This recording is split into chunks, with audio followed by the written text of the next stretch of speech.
In this video, I want to talk to you about the Riverscape Consortium's Riverscapes Viewer.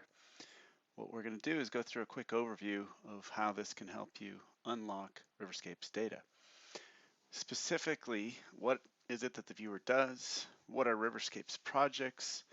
How can you discover and find Riverscape projects to use in the viewer? And then we'll go through at the end a couple of demos of exploring the exact same Riverscape projects in the web viewer through the data exchange, as well as in one of our desktop GIS viewers in QGIS. So what the viewers do is they make it easy to explore the contents of a Riverscape project. So most Riverscape projects contain geospatial data, so the viewers help you easily navigate and display that information on a map. So if you open up a project, it's organized. However, the project owner, a type, has curated that, and then you can see that and add those layers to the map. However, Riverscape projects also contain a rich array of other types of data, and it allows an easy way to expose and organize that for easy retrieval. These can include simple things like PDFs, JSON, XML, different data objects, imagery, all sorts of data sets. Doesn't have to be just geospatial. The Riverscapes project itself is a standard that the consortium has developed for packaging data sets for specific project types. So what we mean by that is it could be like a network model, like the valley bottom extraction tool or beaver restoration assessment tool, or it could be a reach scale model, for example, topographic surveys. And so those project types then have a standard for what is in that project type. And then it allows at a specific location, a specific instance of that project type to be populated in a consistent, organized fashion. So at one level, a Riverscape project is just a zip file. And in it, if you unzip it, the contents of it are not that different than you might see if you were sharing data of any type on a file system. There's some folders, there's different flavors of project types, file types and data sets.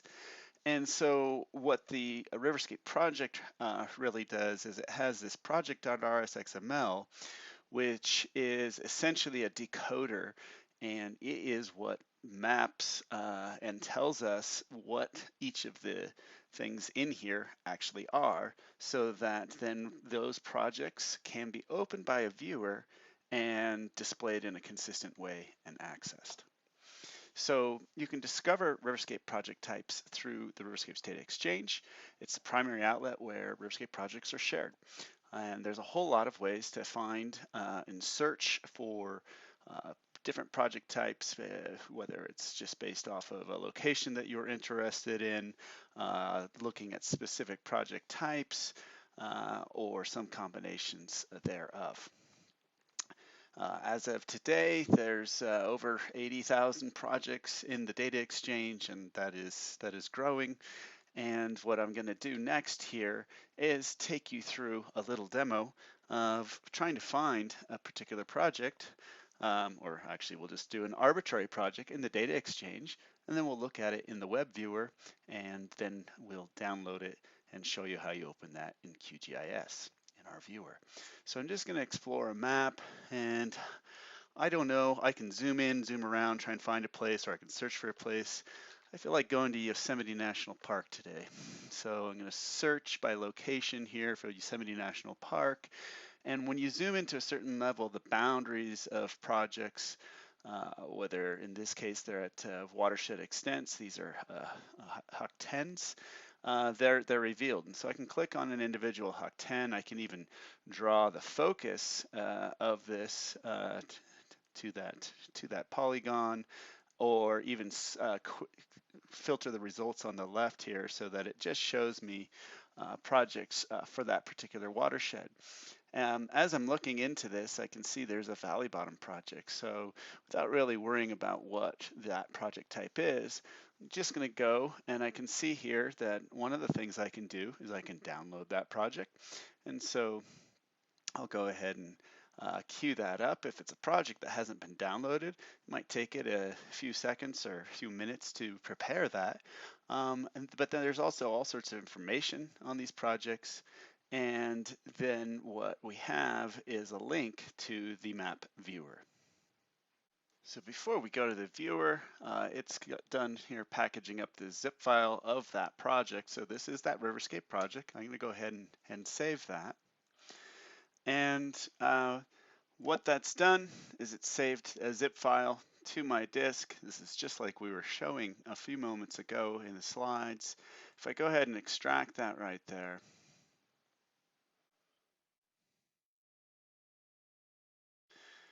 and take a look, it's much as we saw before, where we have some folders that have various data sets in it, etc. So we'll show you how to open this locally in GIS. But before we do that, let's just take a look at the project in that web flavor of our map viewer accessed here through the data exchange. So this is a very simple map viewer. On the left here, I can see the contents of the projects. There's a default view that came in. There's multiple views that I can look at this through. For example, I can look at it in the context of the inputs. I can change the background base maps, for example. And I can zoom in and zoom around and look at these data sets. Uh, the the viewer in the web is, like I say, it's limited. You can turn on and off different layers if you like, so that you can take a look at things, and you can navigate anywhere. And some of these projects, like for example this one that I'm showing, they're very rich in terms of the information that is in them. So here I might be turning on some sample frames. This particular project is a valley bottom extraction tool project, and what it attempts to do is map riverscapes, map the valley bottom network or riverscape network, and then slice that up into sample frames so that it can calculate metrics.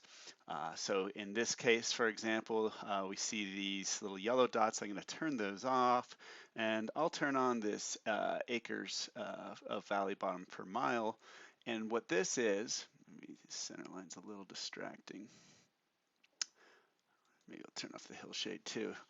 And what this is showing us the colors basically represent areas that have very tiny little valley bottoms, less than 5 acres per mile for red, and 5 to 10 for the orange, versus the areas where there are wider valley bottoms. And we're seeing, upwards 25, 50, 75 acres per mile. So not digressing too deep into the weeds on any of these individual layers, you can always go and look at, and there's some information, some metadata on those. You can get at that by right-clicking. There tend to be often project reports that you can look at for these individual projects, some summary stuff. There's often a log file you can take a look at, which just shows how the models, if they were run by models or tools, how they were run. But what I think we'll do right now is, since we've already downloaded that project, we'll switch over to QGIS, and recall we unzipped it, and I'm going to show you another flavor of the viewer. And so this flavor of the viewer right here, this is the Q viewer, this Riverscape viewer. It's a very simple little toolbar. It does allow you to, you might want to periodically update resources where it's getting the latest, greatest symbology, but it just allows you to open up a project. So I put that in my downloads, and I can open up that project.rsxml, that's the Riverscape project, and it brings the exact same project that we were just looking at in the web into my local GIS here, and I have all of these files on disk. I also get this sort of familiar viewer panel, if you will, the same sort of project panel that we were looking at before. And you can open in the viewer, you can open multiple projects at once. You have access to a whole series of different base maps here that I might want to bring up in the background for sort of context. You can dock those panels. And the same sorts of views, if you recall, we were looking at, for example, the VBET inputs was one of the views that we were looking at. Those same sorts of views are all accessible here. Obviously, you're in a desktop GIS and you have a lot more power and control. For example, if I wanted to bring in those sample frames again, I could do that here. That's of course up in my outputs. And you can do similar things like view the layer metadata that we are looking at in the previous sort of web version of this. So it's very rich way of sort of packaging up this. And so in the case of these VBAT projects, I think there are roughly 12,000 available for you to explore your Riverscape if it's happened to have been run where you live, covering 2/3 of the U.S. And that's always growing. There are tons of different project types. You can open it up. Viewer just makes it easy to find the information as that project type owner, whether it came out of a model or was a curation and assessment of data, makes it easy for you to visualize and view that data as the curator intended you to. So that is also nice because it allows you to look at those consistently, whether you're in the web or in your local GIS.